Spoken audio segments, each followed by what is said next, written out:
Welcome back to the channel, YouTubers. Not my normal content, which is shooting guns, bows and slingshots. Today's video, a bit off topic. I do the odd off topic video. Is about making cider. I've never made cider before. I've made homemade homebrew wine before, but never cider. But one of my neighbours said I could pick some apples off their tree. Can't remember which box it was, and I got about 12 kilos just from one tree, and then another neighbour offered me some more apples, and then some friends offered me some apples, and before you knew it I had this lot.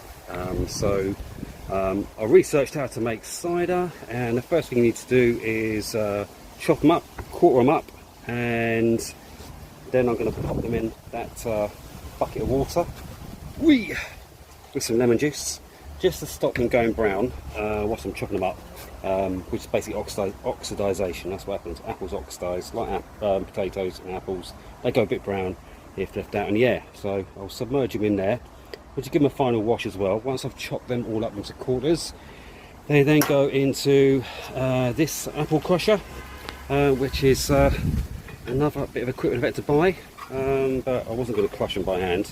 And as you can see, wrong way, that way. The teeth just crunch them all up, and I'll put the hopper on my Black & Decker workbench, with a little bucket to catch the pulp, apple pulp. So literally I'll crush all the apples, then from there they will then go into the press. Another bit of kit I had to buy, which basically just squashes down all the apple pulp, and then juice will come out at the bottom there, and then I will pour it into my storage container and repeat and repeat and repeat and repeat until all the apples are pulped and crushed and squashed and juiced, and hopefully I'll fill that bad boy up, which I think is about 20 litres. After that we go into the fermentation stage, but I'll do that indoors, and I'll do another video how I get on with that. So I'm going to start chopping this lot up and crushing and pulping and squeezing it all out.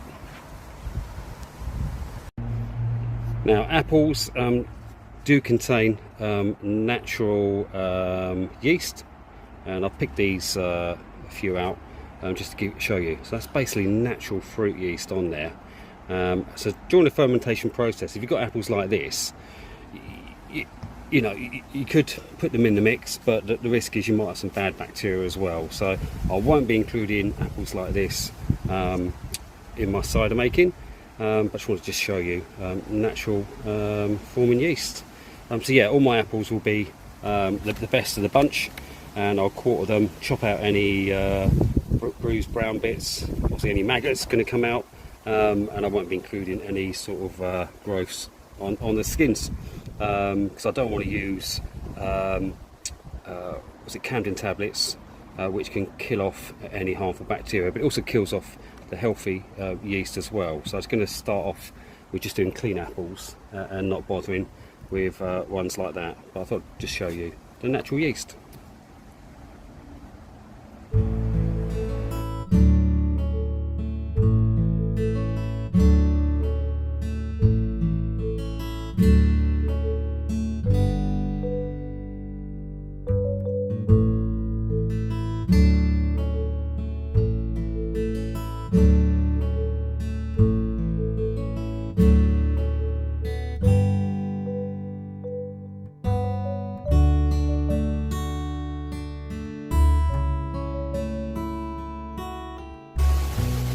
Right, that's all my apples chopped up.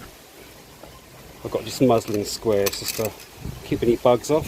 So yeah, that's all the apples chopped up, ready to pop into the crusher, and then from the crusher they will go into the juicer or the apple press, and then into those containers, and then fill up this bad boy.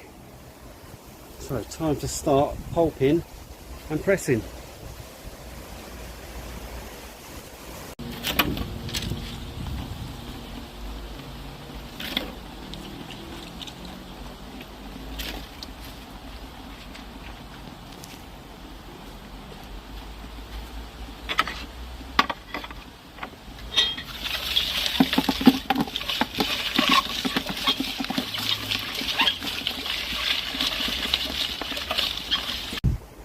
that's one bucket done.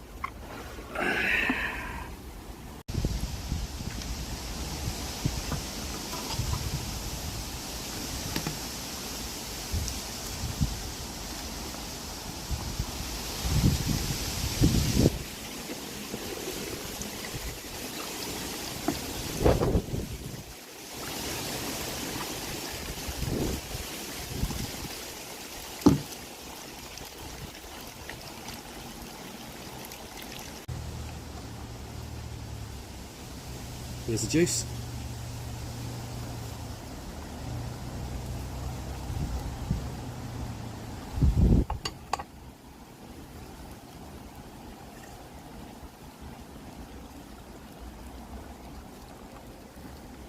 Yeah. Success.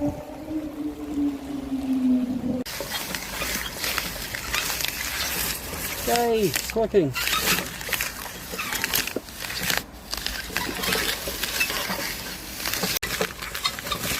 Come on, keep going. Faster. Faster, faster.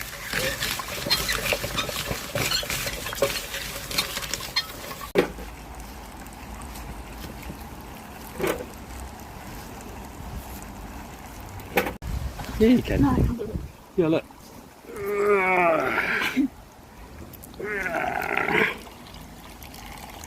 It's getting harder now. Still juice coming.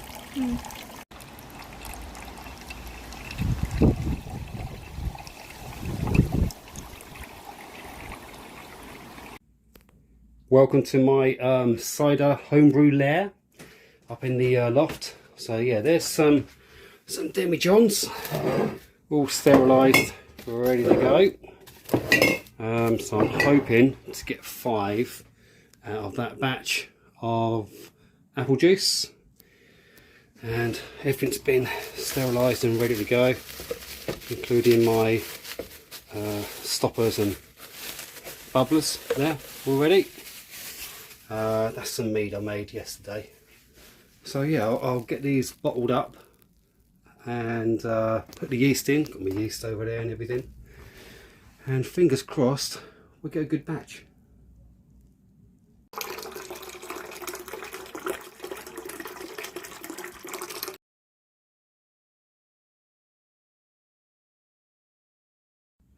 Next, we've got yeast. And what you do is, to give it a chance to activate, just give it 10-15 minutes in each one before actually adding it to the demijohn. Little swirl. Cheers.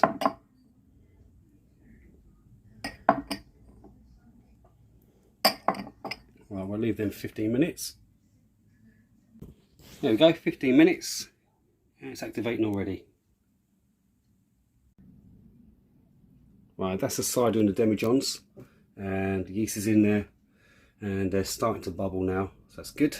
Looking at cider specific gravity, SG, it should be between 1.40 and 1.55 hydrometer reading. This is 1.50, so yeah, that's a good in the middle of what it should be to give a medium sweet cider, about 5 to 6% alcohol.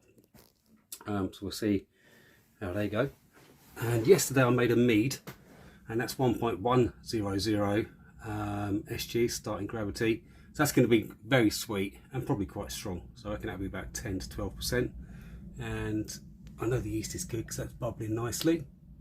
Nice regular bubbles coming up there now since yesterday. The yeast is multiplying in the cider. I can see it kind of growing, if you like, and I've had a few bubbles coming through as well. Not many yet because it's still early days, or early hours. It's less than an hour. So yeah, I've had a few bubbles coming through. I should imagine by tomorrow they'll be bubbling nicely. Right, about 2 to 3 weeks I'm guessing they'll be ready to bottle. Maybe a bit longer, but we'll see how we go then.